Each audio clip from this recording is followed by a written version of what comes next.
Buenos días, jueves 8 de octubre, cuarto día de la Escuela del Sur de Gobernanza de Internet y edición virtual, Argensic también. ¿Vieron qué look traje hoy, no? Un look así, Marruecos. Día primaveral en Buenos Aires, saludos desde Argentina para todos, todas y todes en toda la región y en todo el mundo. Hoy tenemos un keynote, ayer la vieron moderando un panel a nuestra querida Jocelyn Vos Castro. Jocelyn, querida, es una amiga de la escuela de hace muchos años. Ella fue nuestra host, nuestra anfitriona principal cuando organizamos la Escuela del Sur de Gobernanza de Internet en Panamá en el año 2013, que fue una edición súper exitosa, con muchísima gente, con mucha participación de todas las partes interesadas. Así que, Jocelyn, es un gusto tenerte de vuelta con nosotros. Voy a leer el título completo de ella para no equivocarme.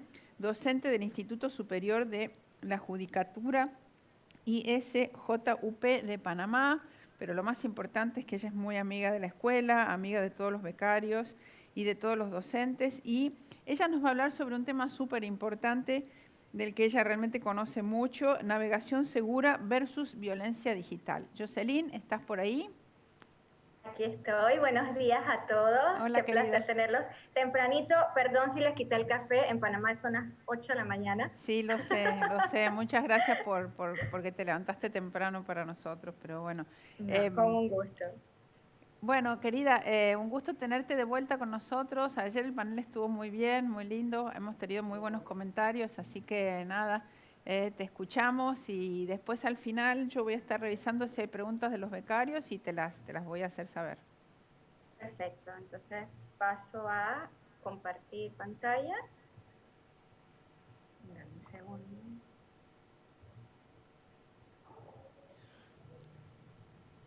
Ok, entonces, bueno, buenos días a todos, muchísimas gracias por estar aquí.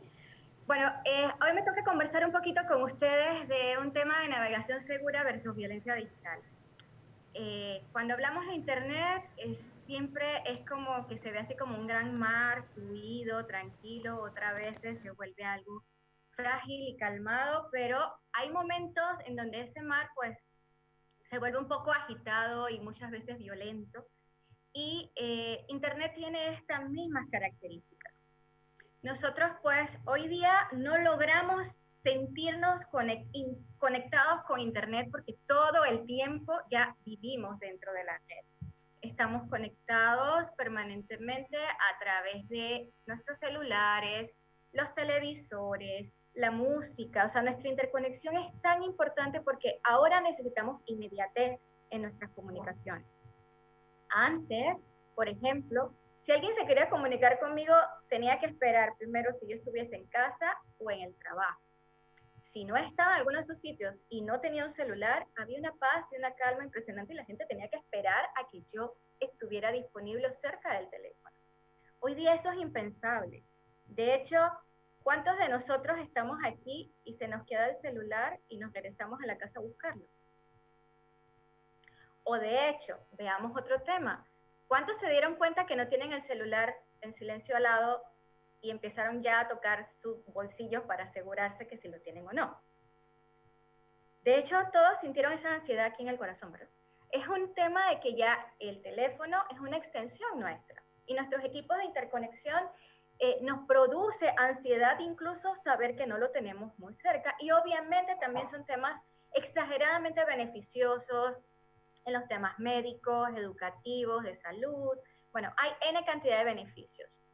El problema radica que, como estábamos viendo ayer en el panel, así como los buenos los están utilizando para hacer cosas buenas, también tenemos otro grupo de personas que están utilizando las redes sociales, en Internet en general y todas las nuevas tecnologías para hacer violencia, para crear un estado de violencia.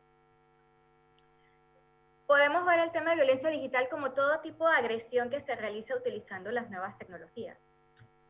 Cuando yo me siento con los adultos mayores a tocar este tema, por ejemplo, yo escucho a un abuelo o a un papá decir, pero yo no entiendo. En mi época esto se resolvía muy fácil y sencillo. Te espero a la salida, en el recreo nos encontramos, los hombres se daban 2 golpes usualmente y se saldaban las deudas. los adultos no logran entender por qué algo que pasa en un mundo virtual afecta a una persona de manera física. Y esto es quizás lo que podemos tratar de explicar.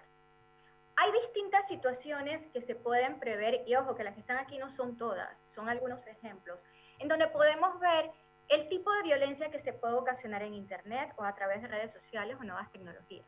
Por ejemplo, se habla de ciberbullying y se habla mucho y hemos escuchado en cantidad de ocasiones el tema de ciberbullying, que es tener acoso a través de nuevas tecnologías. Imagínense este escenario. Si regresamos al foco donde les comentaba de la época de antes, de antaño, cuando yo tenía un bullying, porque el bullying sí ha existido toda la vida, y a mí alguien me hacía bullying, por ejemplo, en el colegio, cuando yo regresaba a casa, yo tenía un momento de paz para poder reflexionar, para saber cómo comunicarme, hablar con mis padres, tener algún momento de paz que me permitiera tener de pronto la fuerza para regresar al día siguiente al colegio.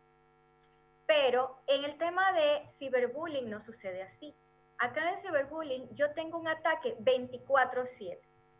Y como todos estamos interconectados, obviamente mi grupo familiar está en la misma red, donde yo tengo mi grupo de escuelas, mis grupos de danza, mis grupos de deporte, y usualmente no es una sola persona o un pequeño grupo el que me empieza a atacar como pasaba antes en físico, sino que acá todo se forma una gran marea de gente y el ataque se convierte en 24/7. Entonces, la víctima no tiene un tiempo para reflexionar, para buscar ayuda, sino que se siente apabullado de tanta información.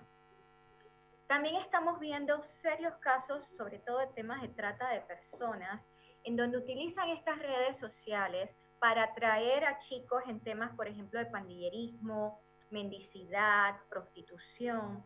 Y obviamente los chicos caen muy fácilmente, y lo vamos a ver un poquito más adelante, por las formas tan sencillas, y como son grupos vulnerables, la forma tan sencilla en que atraen a nuestros jóvenes a este tipo de situaciones tan lamentables. Pornografía infantil muy de la mano, lograr obtener imágenes, videos, audios de nuestros chicos en situaciones abusivas y totalmente fuera de contexto, realmente en este instante, sobre todo con COVID-19 y que los chicos están hiperconectados, se ha visto un alza en los temas de pornografía infantil. Obviamente sextorsión, tener una pareja o obtener datos sexuales o imágenes íntimas y que luego de eso empiecen a extorsionar a la víctima. El grooming, que bien conversábamos ayer también, el tema donde yo tengo adultos haciéndose pasar por menores de edad y que estos acceden o traten de acceder sexualmente a nuestros menores de edad. Publicación no autorizada de imágenes íntimas, yo tengo una pareja y luego que se rompe la relación, por ejemplo, en este instante esa persona utiliza esas imágenes y las publica para hacernos daño. Hay un punto, sobre todo en el tema de las denuncias falsas, que se está dando con mucha frecuencia y que incluso nos está llevando a linchamientos. ¿Por qué? Porque hay situaciones en donde alguien pone una noticia y se informa, por ejemplo, que es un abusador sexual de menores. Este tipo de delitos causa naturalmente en la gente una respuesta inmediata. Y con redes sociales o con internet, una de las cosas que estamos viendo es que las personas no se detienen un instante a investigar si es una noticia real, si es una información veraz que viene de un sitio seguro, sino que simplemente por si acaso la comparto o emito un juicio con la imagen que tengo enfrente y con eso creo toda una campaña en donde incluso ya hemos tenido situaciones en nuestra región en donde se han linchado personas porque alguien tomó una fotografía de un caballero, por ejemplo, fuera de una escuela, y esta persona sintió que ese caballero tenía algún tipo de interés sexual en los niños y al final quedan linchados en la historia. Tenemos también violencia entre parejas, situaciones como necesito que me mandes tu ubicación, yo quiero que me mandes fotografías, quiero revisar, quiero tus contraseñas, o instalo en los equipos de las personas o de mi pareja software que me permiten espiarla permanentemente. Y otros temas como violencia de odio, violencia de género, entre otros. Uno de los temas que les comentaba en relación a las acciones que cometen usualmente los delincuentes, sobre todo para atraer menores, para temas, por ejemplo, de trata de personas a través de las redes, para temas de grooming, es lo primero que hacen es ganarse la confianza de la víctima. Se venden como que siempre son sus mejores amigos y suelen decir, somos los únicos que te podemos entender.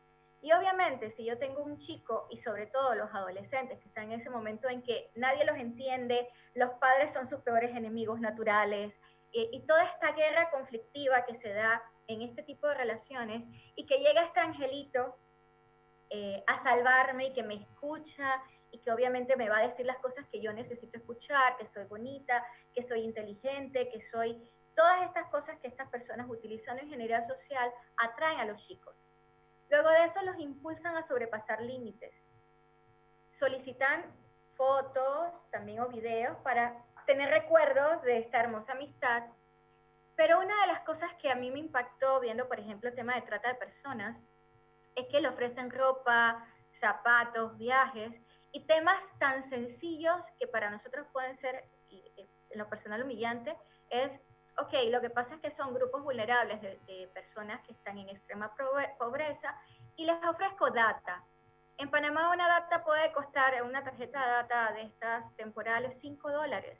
Y por $5 pues logran obtener este tipo de videos pornográficos o eróticos que obviamente afectan terriblemente a los chicos. Estas son noticias, por ejemplo, que vimos anteriormente, el reto viral de Jonathan Galindo. Lamentablemente en Italia, un chico se quita la vida porque estaba siguiendo este reto y se asustó con el personaje que figura en la fotografía, y le deja una nota a su mamá indicándole que le tenía miedo a esta persona. En el otro caso que vemos a la derecha, tenemos una situación en donde un caballero filma, hace un Facebook Live, asesinando a un adulto mayor e indicando que iba a matar a otras personas si y solo si se detenía, si su ex esposa o su madre se lo decía. Entonces teníamos una situación de chantaje. Por un lado, teníamos otra situación en donde filmo y transmito a través de internet el asesinato de un adulto mayor que también forma parte de un grupo vulnerable. Y el otro ejemplo que les tengo es, por ejemplo, el acto terrorista que se dio en Nueva Zelanda, en donde los terroristas, cuando ingresaron y estaban ejecutando esta acción, filmaban y transmitían en Facebook y en redes sociales la matanza que estaban creando. Algunos aquí interpretan incluso que estaban emulando un poco lo relacionado a algunos tipos de juegos que hay en internet, y lo más interesante era el público que estaba viendo esta información. Cuánto morbo estamos creando, que estamos alimentando, o nos estamos volviendo intolerantes a la violencia, y incluso consumimos este tipo de información. Hay otros tipos de violencia también en temas políticos, no sé cómo están en sus regiones, pero en Panamá, cuando son campañas políticas, la anterior a la última que pasamos fue exageradamente violenta, que conllevó incluso que el Tribunal Electoral creara un pacto ético digital para disminuir la violencia y utilizar de manera correcta las redes sociales. Obviamente tenemos temas violentos por situaciones religiosas, preferencias sexuales, culturales, raciales, entre otros. Entonces, aquí vemos, por ejemplo, una situación en donde nosotros solemos ver nuestro teléfono celular como un pequeño aparatito que nos permite comunicarnos, pero la avalancha de información o las avalanchas de los ataques que recibe una víctima en este tipo de delitos los conlleva a tener consecuencias serias, tanto en su vida privada o en su trabajo, incluso en su estilo de vida. A veces nos preguntan si se puede cuantificar el daño. Esto es interesante porque en ocasiones incluso los victimarios consideran que son personas sin rastro y que estas cosas que pasan en internet no dejan rastro.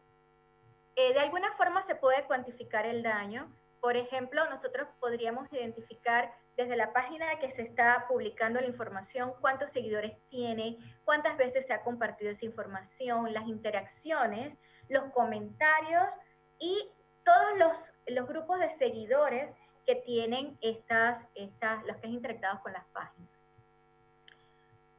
Conversando con un adulto mayor y retomando lo que les conversaba hace un momento y decíamos, bueno, esos daños, ¿cuáles son? Bueno, es que nosotros podemos tener, y ya se ha hecho análisis interesantes y se ha demostrado que se pueden tener estrés, ira, depresión, angustia como daños emocionales. Pero incluso llegamos a tener daños físicos, náuseas, dolores de cabeza, se hacen autolesiones y lamentablemente muchas personas llegan hasta el tema suicidio cuando tienen este tipo de ataques porque sienten que no tienen solución.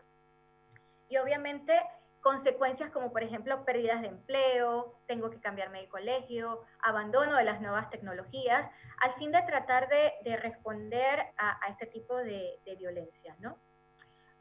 Aquí les muestro un poquito de estadísticas que tampoco es que son tan fáciles de obtener. La Asociación Argentina de Temas de Cibercrimen muestra, por ejemplo, cómo ha ido incrementando la publicación autorizada de imágenes. Y en Guatemala, el Observatorio de Delitos Informáticos muestra de manera bastante gráfica cómo los delitos informáticos se desarrollan incluso por género. Y aquí podemos visualizar, por ejemplo, que obviamente las mujeres son más víctimas de delitos informáticos que los caballeros, y podemos incluso subclasificar cuáles delitos son los más comunes por género en ese país.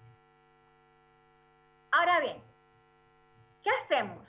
¿Qué acciones debemos tomar para navegar de manera segura en Internet?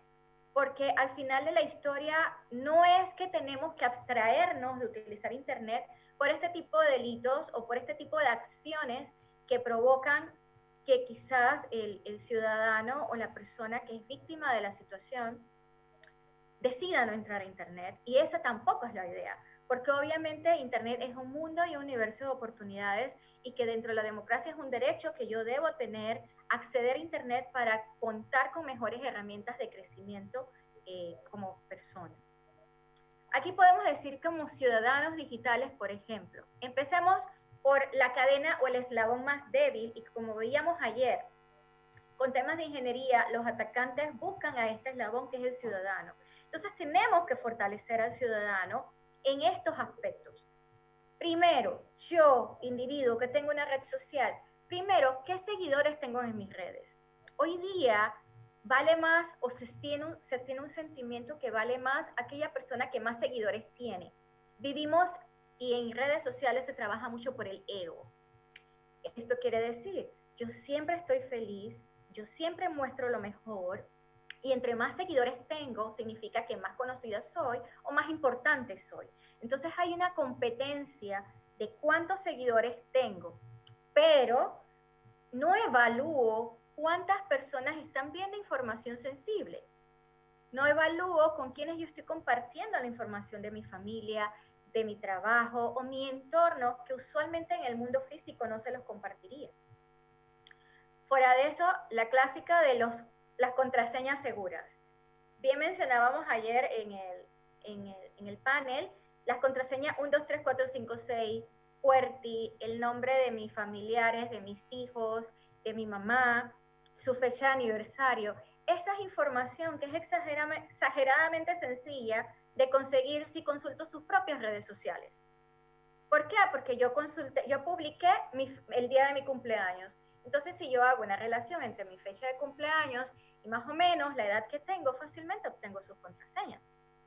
Y no les estoy hablando siquiera de utilizar herramientas que existen en Internet y en plataformas tecnológicas que me permiten identificar fácilmente las contraseñas.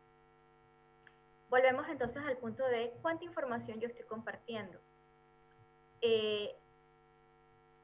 ¿Por qué no utilizamos también Internet para informarnos acerca de los peligros que estamos enfrentando? Nos esmeramos por ver memes, nos esmeramos por conocer, como decimos nosotros acá en Panamá, la última la tengo yo, pero tenemos un universo de información. Aquí tenemos, por ejemplo, la Escuela de Gobernanza que se está publicando, ¿Por qué no la compartimos para que la gente empiece, el ciudadano de a pie, empiece a hacer conciencia y a capacitarse?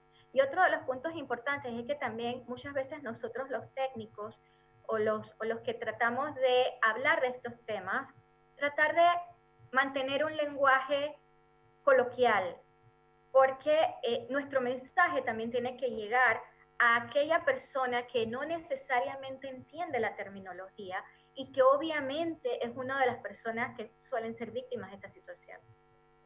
Con el lado de los padres, es importante que aprendan a ejercer la patria potestad en el mundo digital. ¿Por qué esto es importante? Los papás nos esmeramos en cerrar puertas y ventanas en la noche y asegurarnos que todo el mundo está en casa, ponemos las cámaras de seguridad, pero le dejamos el aparato al menor de edad y sigue conectado hasta las 2, 3, 4 de la mañana, les da la vuelta al reloj. Y usualmente escucho padres decir, es que soy yo la que no entiendo esto, es que esas son las cosas de los jóvenes, y se desconectan del mundo donde sus hijos están entrando. Entonces, cuando se da una situación, por ejemplo, de grooming, o por ejemplo, que la chica o el chico, porque también está pasando con los caballeros, que se quitan la camiseta donde están estas cosas sexuales, salen los papás con, ay, es que dañaste el honor de la familia. O, ay, ¿cómo pudiste hacer esto?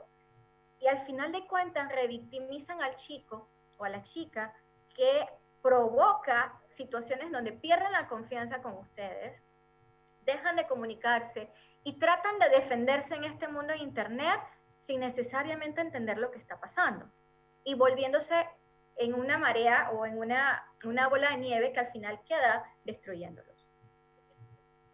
Otro punto importante es humanizando las redes. Humanizar las redes es súper importante. Nosotros tenemos como ciudadanos la decisión de qué estamos compartiendo. Y compartimos N cantidad de accidentes de tránsito, personas en golpizas. Nosotros mismos creamos el ambiente que estamos produciendo o que estamos criticando. Y lo más importante es presentar denuncias cuando se dan las situaciones. Hemos identificado que no logramos tener estadísticas o datos, pero tampoco es que los ciudadanos comprenden que también pueden presentar las denuncias porque a veces sienten que no hay leyes o que es una tramitología muy pesada y que no se quieren ver expuestos a este tipo de situaciones. Como Estado tenemos que resolver algunos puntos. Primero es importante crear leyes, importante, pero no crear leyes desarrollados solamente como Estado y dentro de las instituciones que están llamadas para esto. El desarrollo de leyes se tiene que hacer en cooperación. Y aquí voy al segundo punto. Hacer convenios de cooperación entre instituciones, con sociedad civil y entre países. ¿Por qué? Porque ya no podemos seguir pensando en papel. Aquí los delincuentes no entienden de fronteras y tienen la tecnología avanzada para utilizarlo. Entonces nosotros, la parte estatal, tiene que manejar desarrollos de convenios de cooperación de manera tal de que incluso puedan crear políticas que realmente funcionen, tener campañas de concienciación para poder además actualizar e informar, no solamente del delito, sino de sus variantes y los avances. Y más importante, es un tema presupuestario. Se debe dotar a estas instituciones del presupuesto apropiado. Yo recuerdo estar hace poco con un evento con unos fiscales y un fiscal informaba que cuando él invitaba a las personas al Instituto de Medicina Legal, las personas tenían la idea y le decían, es que aquí ustedes tienen su versión de CSI. Y en la versión de CSI, él decía, no, aquí realmente lo que yo tengo es si es que hay, porque no tienen los protocolos. Además de eso, también es importante las empresas, las ONG, las universidades, para que creen investigaciones, foros de discusión, actividades y desarrollo. También consideramos que es importante que dentro de todos estos análisis se haga especial énfasis en estos grupos de personas, de inmigrantes, de mujeres, de grupos minoritarios y obviamente establecer o llegar a puntos de desarrollo de los objetivos de desarrollo sostenible para promover obviamente y garantizar temas, por ejemplo, por la salud, de igualdad de género, revitalizar alianzas y promover sociedades justas y pacíficas. no, quiero cerrar con este caso. Este caso es emblemático en Panamá. Logramos el pasado viernes obtener una sentencia. Se condenó a 70 meses de prisión a un acosador de una influencer dentro de nuestro país, en donde se dieron unas imágenes exageradamente, fue víctima ella y su hija pequeña de acoso por esta persona, y el pasado viernes logramos obtener esta condena. ¿Hay luz detrás del camino? Pues sí. Al final del camino logramos tener un mar calmado si tenemos la información correcta, si actuamos de manera correcta en Internet, y si obviamente las víctimas y los victimarios, porque muchas veces nos vamos a las víctimas, pero a los victimarios no se le están creando campañas, no se les está capacitando. Los puedo lograrles condenas, pero al final de cuentas, si no logramos modificar sus actuaciones, va a seguir el círculo de violencia. Entonces hay que crear campañas y hay que crear programas para las víctimas, pero también para los victimarios. Creo que termino aquí, Olga, cumplí con los tiempos, me parece, espero que sí. Qué genia con el tiempo. Perfecto, Jocelyn. Además, qué tema tan difícil y tan interesante, ¿no? Mis hijos son adultos jóvenes, pero esto que decías tan importante de ejercer la patria potestad también en el mundo digital. A veces pasa esta brecha de uso de la tecnología entre padres e hijos, y a veces no es que los padres no necesariamente, no es que no sepamos usar la tecnología, sino simplemente abordamos a la tecnología de una manera diferente.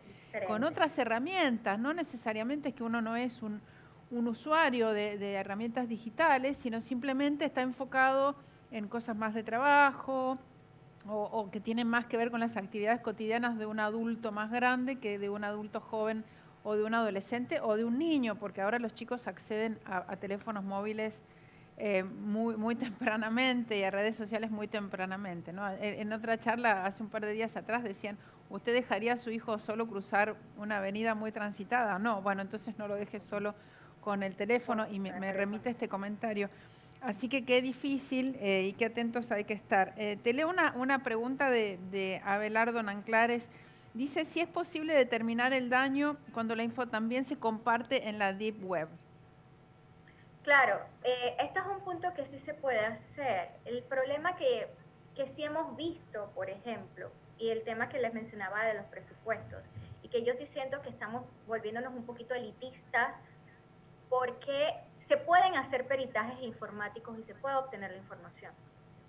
Pero si los equipos de investigación estatales no tienen los equipos apropiados, actualizados para hacer la investigación, conociendo que temas como por ejemplo en la Deep Web, hay gente que ya maneja a profundidad tecnología.